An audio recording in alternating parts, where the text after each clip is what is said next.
would just like to share with you our devotion yesterday. At I was so overwhelmed with God's words habang tayo po ay nagbabasa at nag-aaral ng kanyang mga salita. So today, I would just like to share with you some forms of praying which can be found in the book of Luke chapter 22 at makikita natin yung mga different kinds of prayer. So magsisimula sa betrayal, tapos sa Lord's Supper, sa denial ni Peter, at maging sa Garden of Gethsemane, doon po sa agony in the garden. Sa Luke chapter 22 verse 1 to 6, mabilisan lamang po, samahan po ninyo akong basahin ito. Verse 1, the festival of unleavened bread o yung Passover is approaching or was approaching. The leading priests and teachers of the law, religious law, were plotting how to kill Jesus. But they were afraid of the people's reaction. Mga religious leader po, nakakatuwa sila. Napansin niyo po yung kanilang kwento? Sabi nga the leading priests and teachers of religious law were plotting how to kill Jesus. They are not afraid to kill Jesus, but they are afraid of the people. Why? Because these people are men pleasers.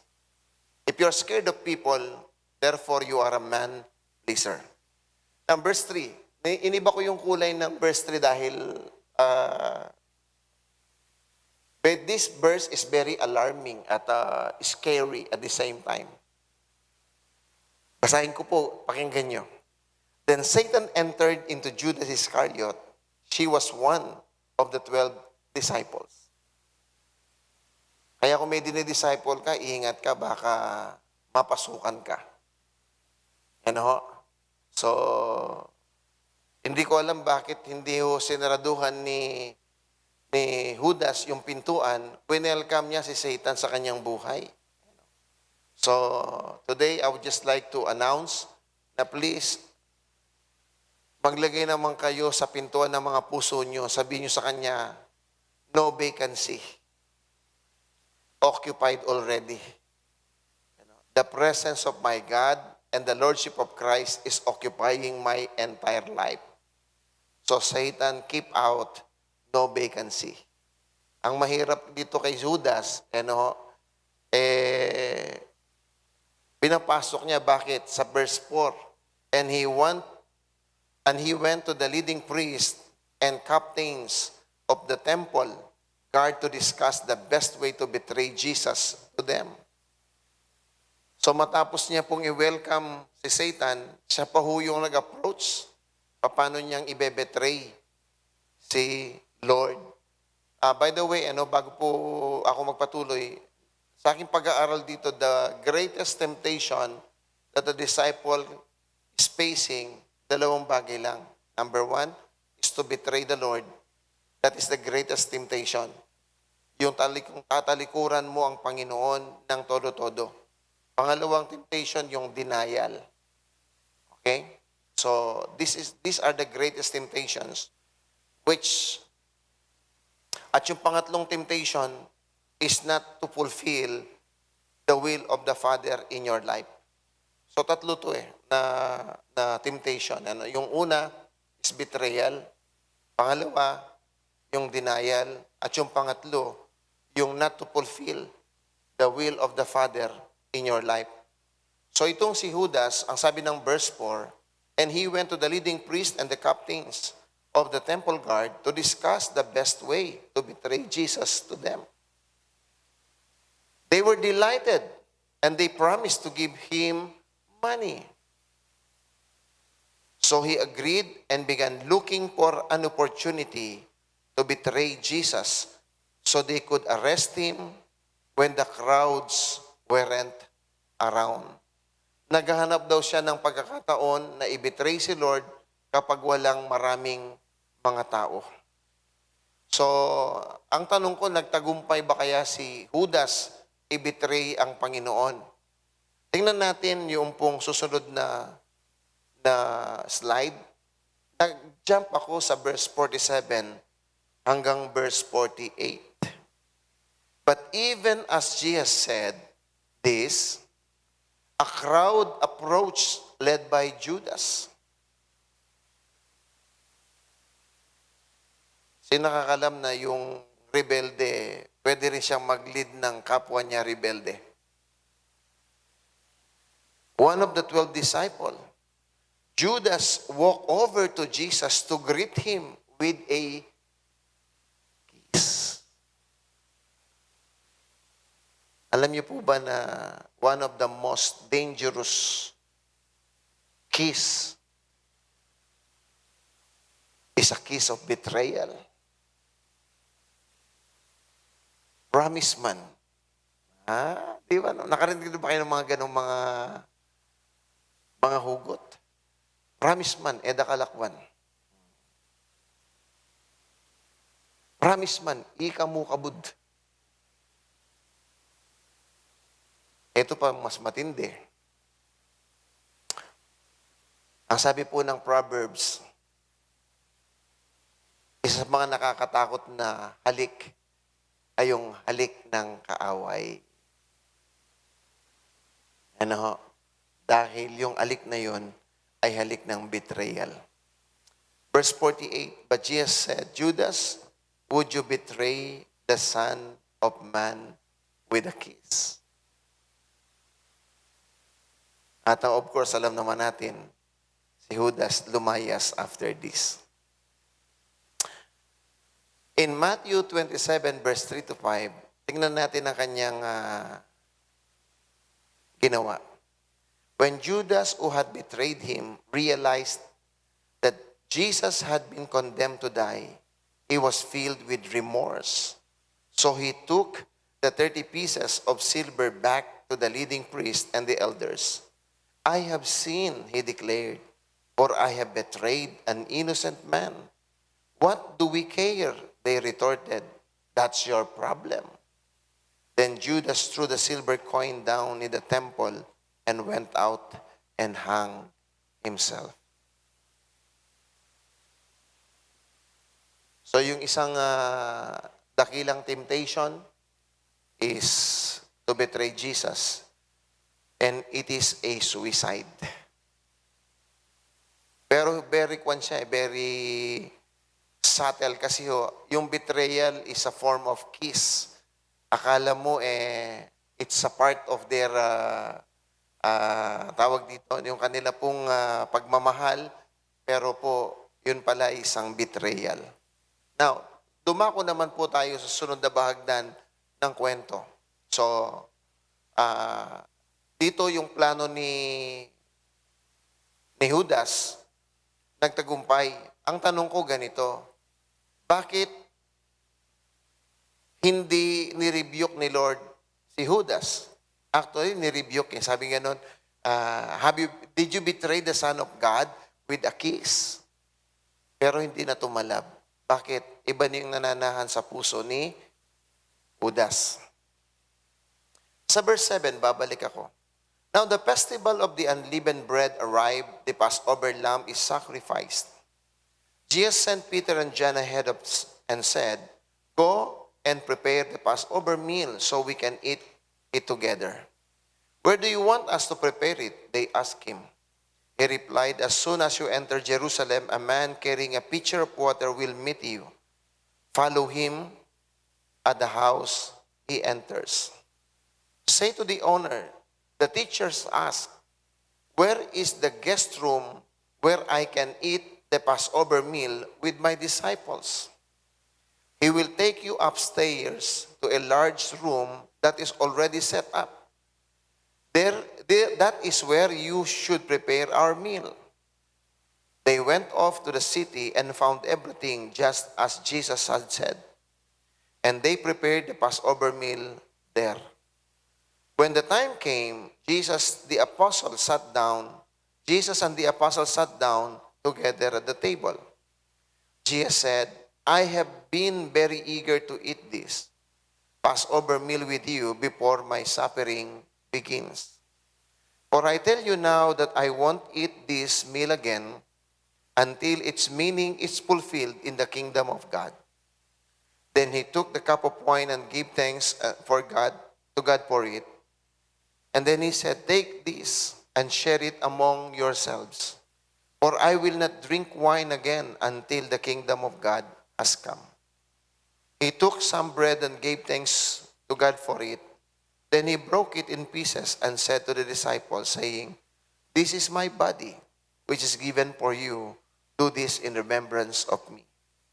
After the supper, he took another cup of wine and said, "This cup is the new covenant between God and his people, an agreement confirmed with my blood, which is poured out as a sacrifice for you. But here at this table, sitting among us as a friend, is the man who will betray me." Ang ganda na ho ng setting ng kanilang Passover meal. And the only thing na nagpapasama doon, yung masamang balak ni Judas. Pero kahit masama yung kanyang balak, hindi po ito yung naitago sa harapan ng Panginoon. Actually, it was revealed. Verse 22, "For it has been determined that the Son of Man must die, but what sorrow awaits the one who betrays him." Dito pa lang ho ay binigyan na ng warning si Judas. Pero hindi tumalab. The disciples began to ask each other, which of them would ever do such thing? Then they began to argue among themselves about who would be the greatest among them. Kung kayo yung master, and you're enjoying a wonderful banquet, saying that that would be the last meal. Pagkatapos ang topic ng yung mga dinidisciple kung sino yung sikat, kanya mada siguro pandukdok, ne? I mean, can you just imagine he's saying that this would be the last meal that I will be having with you? And then, the disciples were saying, who would be the greatest? Pansinan niya po, it's weird. Di po ba, no? Weird. Very insensitive. Very immature. Very carnal. Ito po yung mga disciple na iiwanan ng Panginoon. Sa tingin niyo ba, komportable si Lord na iwanan niya yung mga ganong uri ng mga disciple? Very immature. Tingnan ko lang ulit. Tingnan natin verse 25. Jesus told them, "In this world, the kings and the great men lord it over their people, yet they are called friends of the people." 26. "But among you, it will be different. Those who are the greatest among you should take the lowest rank, and the leader should be like a servant. Who is more important, the one who sits at the table or the one who serves? The one who sits at the table, of course, but not here. For I am among you as one who serves. You have stayed with me in my time of trial." Now, Jesus is entering. This is now the door for his suffering. Nagsimula na dito. And one of the burden that Christ is carrying in his heart is the insensitivity and the immaturity of his disciple. And the other one is the one who will betray him. Okay? Ito po yung senaryo na atin pong gustong tingnan. Verse 29. Just as my Father has granted me a kingdom, I now grant you the right to eat and drink at my table in my kingdom, and you will sit on thrones judging the 12 tribes of Israel. Now, regardless of their attitude, Jesus' mission was to share the kingdom to his disciple.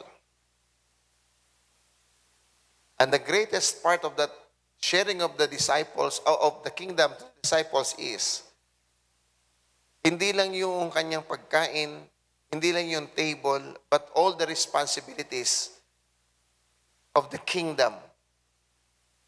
And you know what? Ang pinakamatindi, sabi nga, you will judge the 12 tribes of Israel. You will sit at my throne. So, si Lord, sabi niya, meron pa kayong mas matinding gagawin. Magpakatino na kayo. Isang hamon po yun sa kanila nang iniwan niya sila. May maganda pa kayong bagay na gagawin. Magpakatino na ko man. Ako mag-asal na kahit ako man din ay maglilingkod. Dapat sama-sama tayong maglingkod. Ito po yung isang tagubilin ng Panginoon while they were on the banquet table. So sa pagpapatuloy,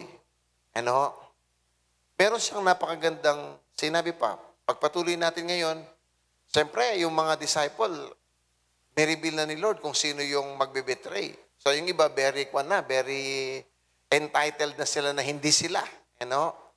So yung kanilang pinaka-leader among the group, meron din palang problema. At si Lord lang ang pwedeng mag-reveal ng mga problemang ito. Verse 31. Sabi ng verse 31, Simon, Simon, Satan has asked to sift each of you like wheat. Sabi niya, Simon, Simon, each of you. Ano po kasi kayong kapampangan itang tatapmen Tatapmen makanyan. Kasi tatapme, kita nga lang laman, yugse, kita mo nga ting laman, yung mitagan. Simon, si Satan, ninyawad ng itatap na kayo. Pero si Lord, napakaganda ng kanyang answer. Sabihin ganon, but I have pleaded in prayers for you. Okay, the first form of praying na gusto kong maintindihan natin, tawag natin dito, pleading. Pleading. Diyan yan, sa kulay asul na yan. But I have pleaded in prayers for you, Simon, that your faith should not fail. So when you have repented and turned to me again, strengthen your brothers. Verse 33. Peter said, Lord, I am ready to go to prison with you and even to die with you. Ay, lukon Ano ng Lord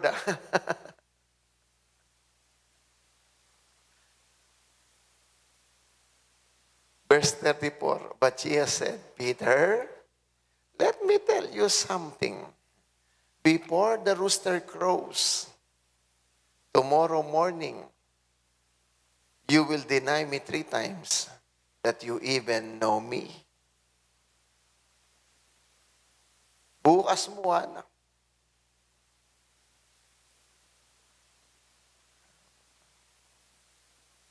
Paulit-ulit kong binabasa itong verse 33. Lord, I am ready to go to prison with you and even to die with you. Tumo ka ito. Sabi ng Lord, pray so that you will not fall into temptation. Is na ni Pedro, nanggagawa na. Matutod siya. Kabat sabihan na, ang mga masukol ko, Lord, para kaya ka okay mo. Paano yun po bang as ng kasaguling sabihan minsan, nga mano, Lord, maglingkod ko po kaya ka. Talaga?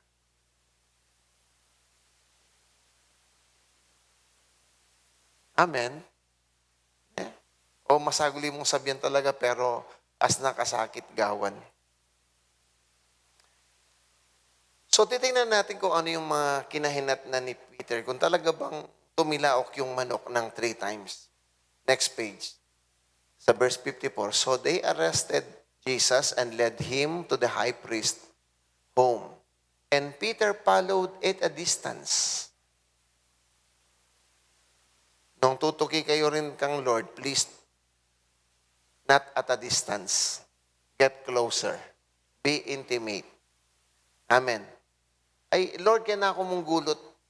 Laot-laot kong bagya. At a distance. So the guards lit a fire in the middle of the courtyard and sat around it. And Peter joined them there. A servant girl noticed him in the firelight and began staring at him. Finally, she said, "This man was of Jesus' followers." But Peter denied it. "Woman," he said, "I don't even know him." 3 years and a half. Baka na naka-Jollibee ang pang McDonald's. Paminsan-minsan Starbucks, kaya ba't sabihan mo ngayon may kilala?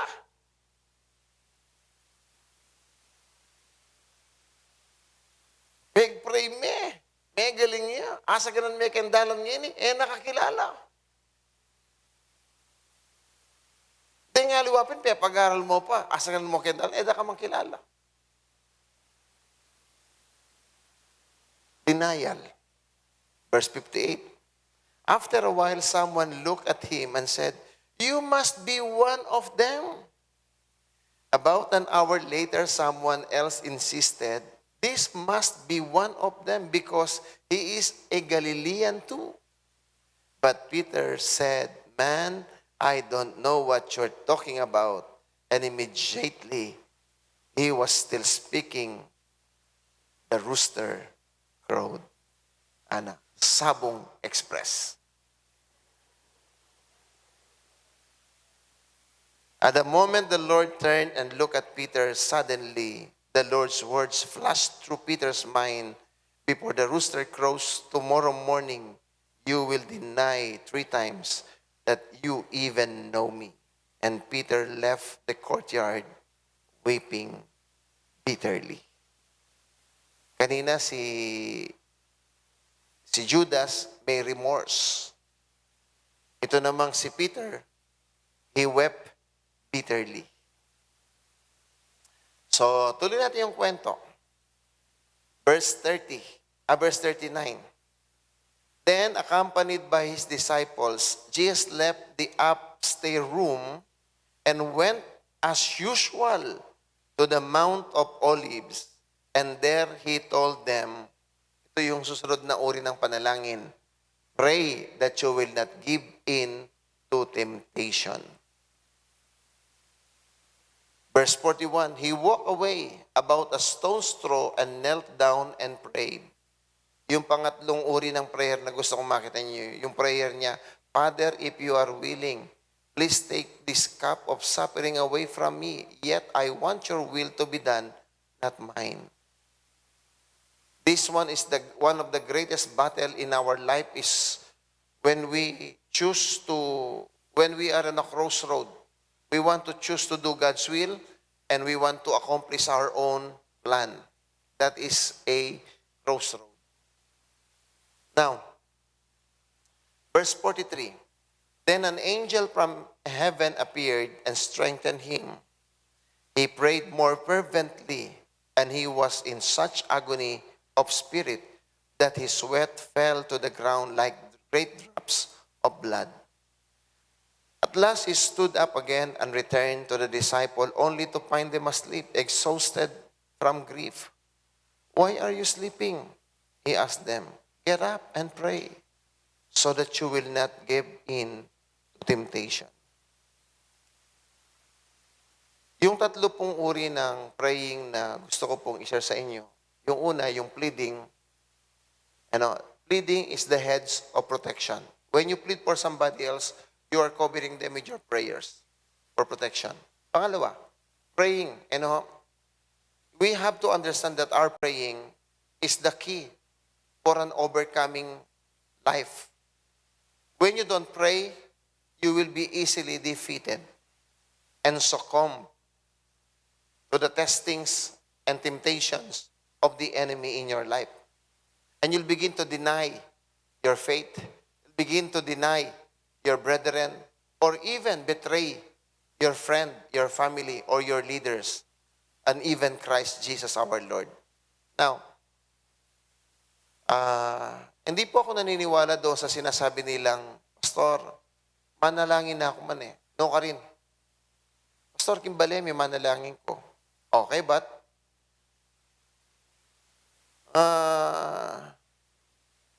o teka maglingkod kayong Ginoo.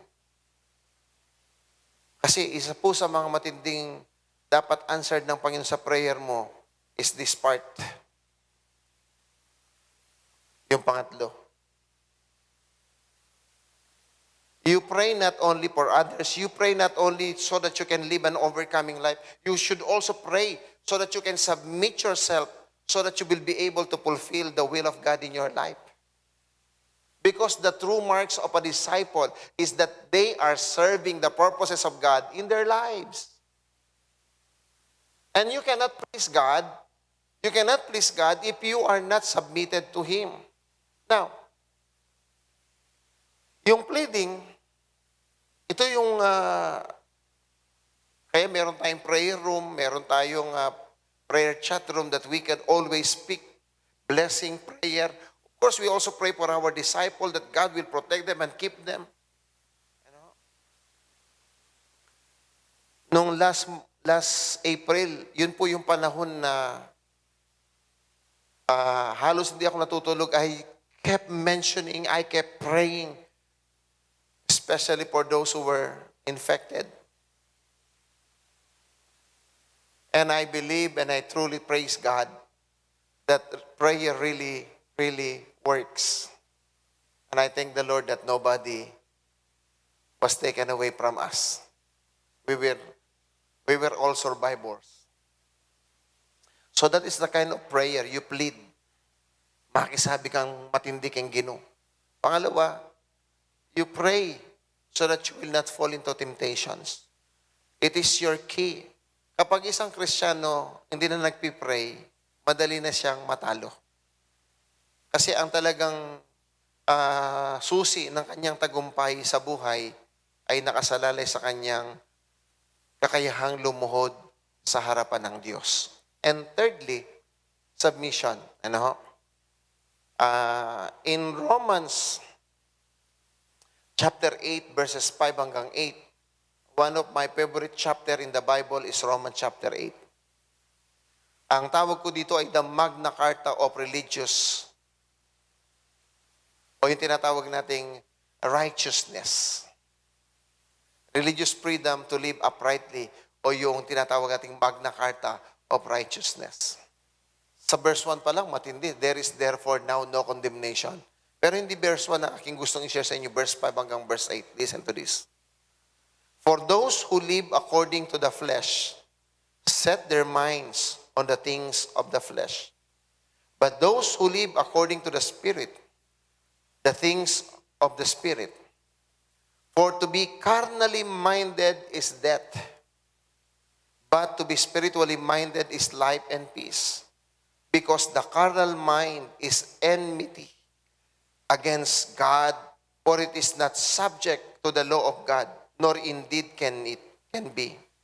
So then those who are in the flesh cannot please God. So, when you try to live according to your own logic and understanding, your mind and your thinking is always enmity against God's way. So the only way you can do God's will is that when you pray really hard so that you can align your will to the will of the Father. That's why when you pray, Our Father in heaven who art, tapos bandang part na sinasabi niyang, let your will be done on earth as it is in heaven. How can God's will be fulfilled on earth as it is in heaven if it is not aligned in your life? So therefore, when we say, Lord, let your will be done, we are aligning ourselves. The true prayer is that we align ourselves to the very perfect will of God so that we can be able to accomplish God's purposes in our lives. So when we are aligned to God, He will continually use our lives to fulfill His plan, to fulfill His work on earth. So, para magamit ka ng Diyos, i-align mo talaga yung buhay mo sa Kanya. And maraming mga Kristiyano ang nag-i-struggle because they don't know how to align their lives to the will of the Father. Yung kanilang plano, yung kanilang gusto, yung kanilang iniisip pa rin ang nananaig. Kaya dapat matuto tayong i-align natin ang ating mga buhay, ang ating plano at isipan sa kalooban ng Diyos. And when you do that, you will be blessed and be successful. Now, of course, alam naman natin na si Lord 3 beses niyang pabalik-balik yung the same prayer. Let this cup pass from me, not my will, but your will be done. Paulit-ulit po niya yun. And yung agony, yung struggle. Now, in this Christian life, ang totoong struggle, dapat nakaluhod ka pag nag-i-struggle. It's between doing your own way or doing God's way. Dapat itatuhan na natin yung kanta ni Frank Sinatra. Yung My Way. Kundi, dapat God's way. Dapat ganon. Wag mo nang kantahin yung I did it my way. Gawin mo, Lord, let your way and your will. Bakit? Ang sabi ni Isaiah, God's way and God's will are always better and higher than ours. Kaya mga kapatid, this is the only way. Now, minsan kasi yung gagawin mo yung kalooban ni Lord, masakit eh. Piruin mo si Lord, sabi niya, mamamatay ako pag gagawin ko yung kalooban ni Lord, wag na lang kaya. Hagupitin ako, wag na lang kaya. Ipapako ako, wag na lang kaya. Alam niyo kapatid, hindi madali ang paggawa sa kalooban ng Panginoon. That's why it takes so much struggle. But the key, so that you can really do the will of the Father is, learn to submit your will and self to God. Now, let me close with this statement. The spirit of slumber is the pathway to the pit of temptation. Ang dahilan kung bakit lagi kang nalalaglag, lagi kang napapahamak, lagi kang bumabagsak, sapagkat meron kang spirit of slumber. Sabi ng Panginoon, "Oy, tumayo naman kayo dyan, manalangin kayo." As may kasakit, patik doon. Oy, talakad ka ken mo, tatamo. Panganta mo keluwal. Ay, masakit pa, patik doon nito. Saguli, patalakaran me. Pero sabi mo, oy, talakad na kayo, mag-pray tamo. Tama po ba? When I was in primary and high school, yung bandang 6 p.m. hanggang 6:30 p.m. ng gabi, I hate it so much. Gusto ko tanggalin yung 6 p.m. hanggang 6:30 p.m. every day. Kasi wala kaming takas sa tatay ko. Pinaluluhod kami dun sa harap ng altar, tapos nagpipray, sabay-sabay kami.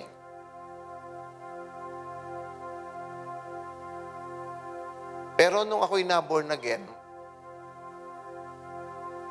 yung prayer ko, nai-enjoy kong todo. I remember na minsan, pag nagpipray ka, di mo namamalayan na mahabang-mahaba na pala yung nagugol mong panahon. Because you just simply enjoy God. Amen? Now, the key to a successful prayer life is enjoying God's intimacy. Enjoying God's. You just learn to bless God, worship God, and then the spirit of prayer will just flow. And when you begin to really enjoy God in your prayer, hallelujah, your life will change. Your influence will increase. Marami pong bagay ang magaganap sa buhay ninyo na bunga ng panalangin. You cannot even imagine na bakit nakikinig ang tao sa iyo. Makikinig ang mga tao sa iyo dahil natuto kang makinig din sa Diyos. And you know what? Only in prayers is that when you learn to listen from God. When you learn to listen from God, you can share to other people. The problem with Judas, kausap niya si Lord, hindi nakinig. The problem with Peter is that kausap niya si Lord, nagmayabang pa. Anang Peter, Lord, yang masukol ko. Okay mo ka na. Sabi ng Lord, Ali, bukas mo nga ba? 3 times mo na akong dininay. Pero sabi niya, I already fought for you. I pleaded for you so that your faith will not fail. Ladies and gentlemen, our people fail when we stop pleading for them. Ang sabi po ni Moses, ang sabi niya, if I stop praying for these people, I sin against God. So, we keep our disciple through our prayers. Their faith will not fail. But you know what? Kahit may prayer tayo, it's up to them to decide their faith. We offer our prayer as a hedge of protection and covering.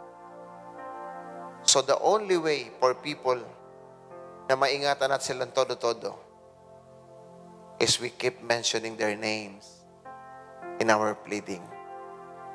Nang makisabi ka talaga, Lord, pwede, Lord. So pleading, that is how we care for other people. Shall we bow and pray? Hallelujah. Father in heaven, today we thank you for allowing us to see the importance of prayer and the forms of prayer that we can offer to people, to our family and to our lives, and to our ministries and to our service. How can we become fruitful? How can we become effective? Teach us to be intimate with you. Teach us to enjoy your presence, Lord. Sa aming pananalangin, Panginoon, hindi muna yung aming sagot ang inahanap namin, kundi yung kalapitan mo. Maranasan namin ang iyong mukha, maranasan namin ang iyong pagmamahal, even in our prayers. Teach us, Lord, to enjoy you. Teach us to hear from you. Teach us to plead for others. Teach us to be victorious, to live an overcoming life. Teach us to submit our very heart and very will to you so that we will be able to fulfill your purpose, your plan in our lives. Teach us to do your will. We pray, Lord, mold us. Remove every rebellious spirit. Remove antagonism. Remove entitlement. Remove pride and arrogance. Break us, Lord, so that your will be fulfilled in our lives. Hallelujah.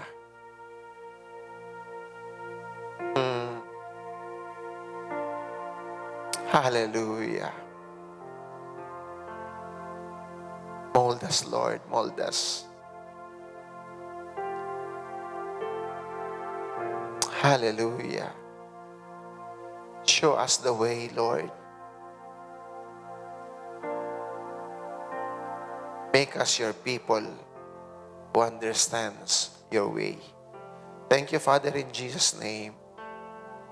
Keep us, protect us. Make our lives a blessing today. We thank you and we worship you.